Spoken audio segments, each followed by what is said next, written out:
Thank you all so much, Mr. Speaker, Mr. President, members of Congress, ambassadors, esteemed friends and colleagues. It means so much for me to be back here again as leader of our country on our national holiday, and I'm very pleased that I'm joined in the room by political party leaders from Ireland and Northern Ireland, including Jeffrey Donaldson, Mary Lou MacDonald, Michelle O'Neill, Colm Eastwood, Naomi Long and Doug Beattie, and also the Secretary of State for Northern Ireland, Chris Heaton-Harris. It's great to have us all in the same room, and it's been good to be able to interact with each other over the past couple of days. And I have to say, it's a pleasure to be sat next to the Speaker and the President, not to keep the peace, but rather to thank them for doing so much to protect and promote peace and prosperity on the island of Ireland.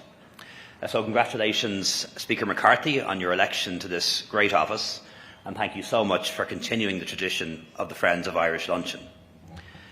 I know 2 years ago, in your St. Patrick's Day message, you said that on this day, everyone is Irish, a sentiment that I think will find unanimous bipartisan support.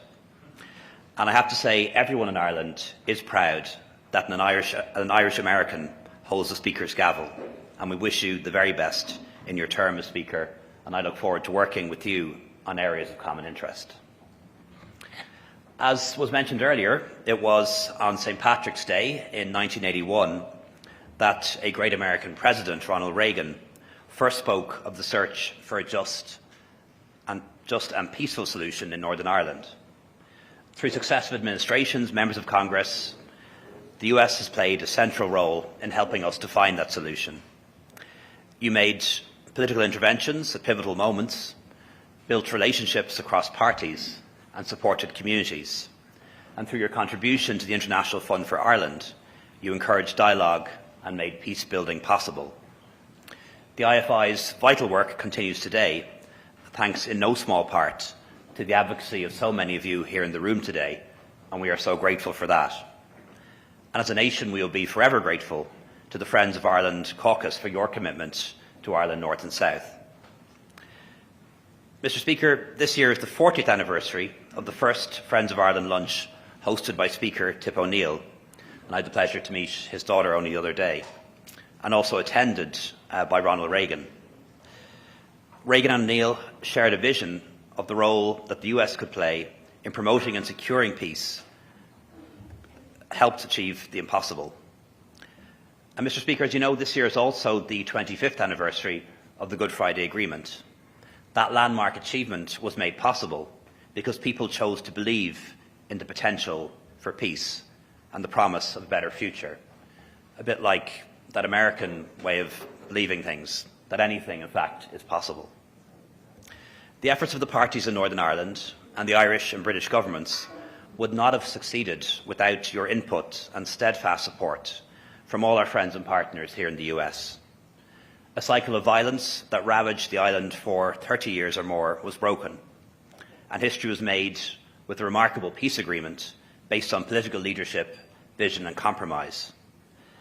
And now we have to complete that work and fulfil the agreement's promise, not just of peace but also of reconciliation, to build a shared island together.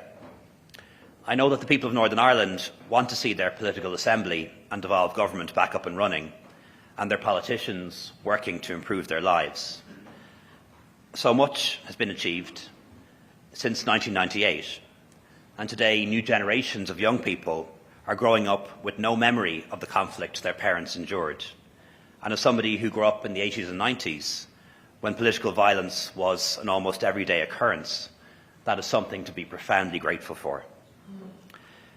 I believe there are now incredible opportunities for economic development in Northern Ireland, especially with the potential of the Windsor Framework recently agreed between the European Commission and the EU Government. Our task now is to complete that mission and to help the people of Northern Ireland to build a more peaceful and more prosperous future together. Mr. Speaker, today we must also remember how Russia is attempting to deny the people of Ukraine any kind of future through its brutal invasion. While Ireland is a militarily neutral country, we're not politically neutral in the face of violations of international law and human rights. The past 13 months have united us all who believe in freedom and democracy and the rule of law and the UN Charter. And we stand with Ukraine because silence means surrender, and will not stay silent when liberty, freedom and fundamental human rights are being attacked. So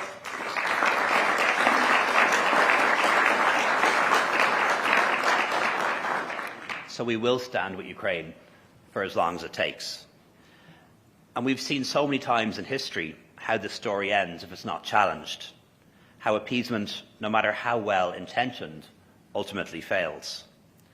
And I have to say I endorse the ongoing cooperation between Europe and the United States to help defend our Ukrainian friends. In the last century, America led the free world in the fight against fascism and then communism. And in this century, America leads the free world once again, and we thank you for that.